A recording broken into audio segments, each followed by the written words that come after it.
第21章，我哋離別咗眾人，就開船一直行到去哥士。第二日到咗羅底，從嗰度到帕大拉，遇見咗一隻船要往腓尼基嗰度去，就上船起行。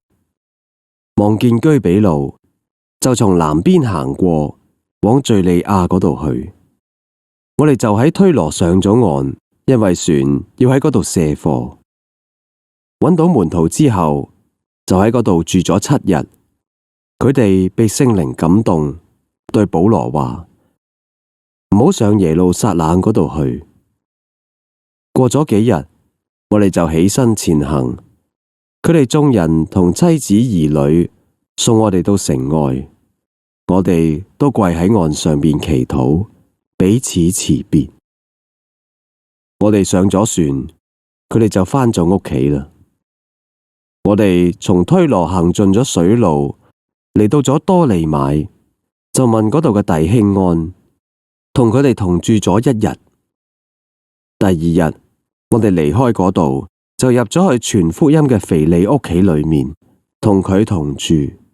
佢係嗰7個執事裏面嘅一個，佢有4個女，都係處女，係講預言嘅。我哋喺嗰度多住咗幾日。有一個先知，個名叫做亞加布，從猶太嗰度落到嚟到我哋呢一度，就攞住保羅嘅腰帶，綁住咗自己嘅手腳，話聖靈話猶太人喺耶路撒冷要咁樣捆綁呢一條腰帶嘅主人，將佢交喺外邦人嘅手裏面。我哋同嗰啲本地嘅人聽見呢啲說話，都苦勸保羅唔好上耶路撒冷嗰度去。保羅話：你哋點解為我咁樣痛哭，使我心碎啦？我為主耶穌嘅名，唔單止被人捆綁，就算死咗喺耶路撒冷嗰度，亦都係願意。保羅既唔聽勸，我哋就唔再出聲，只係話願主嘅旨意成就就係啦。過咗幾日，我哋執拾行李上耶路撒冷嗰度去，有該撒利亞嘅幾個門徒同我哋同去，帶我哋到咗一個老門徒嘅屋企裏邊，叫我哋同佢一齊住。佢個名叫做拿孫，係居比路人。到咗耶路撒冷，弟兄們歡歡喜喜嘅接待我哋。第二日，保羅同我哋去見雅各，長老們亦都喺嗰度。保羅問佢哋安，就將神用佢傳教喺外邦人中間所行嘅事，一一嘅述說咗。佢哋聽見就歸榮耀俾神，對保羅話：兄台，你睇，猶太人中信主嘅有好幾萬，都係對律法好熱心嘅人。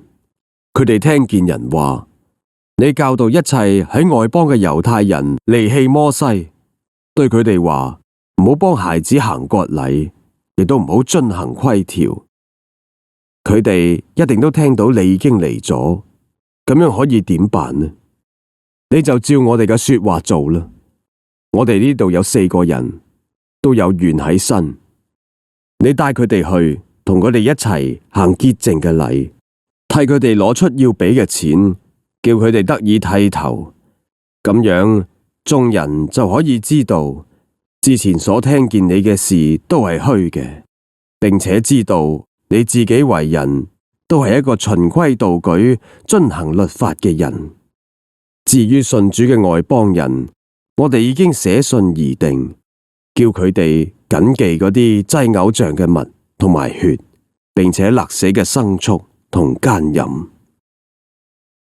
於是保羅帶住嗰4個人，第二日同佢哋一齊去行咗潔淨嘅禮，入咗殿，報明潔淨嘅日期滿足，只等祭司為佢哋各人獻祭。嗰7日將要完結，從亞西亞嚟嘅猶太人睇見保羅喺殿裏面，就慫恿咗眾人落手捉佢，喊住話：以色列人嚟幫手啊！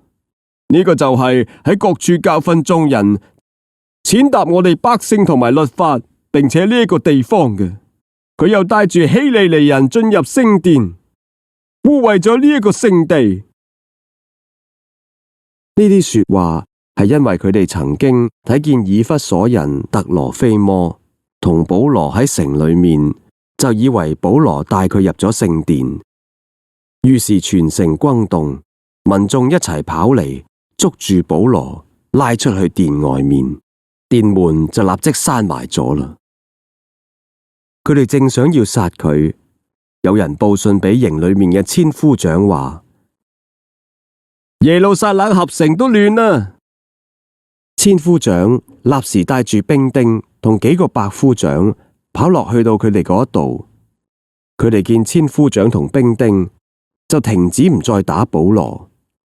於是千夫長上前捉住佢，吩咐用2條鐵鏈鎖住，又問佢係乜嘢人，做嘅係乜嘢事。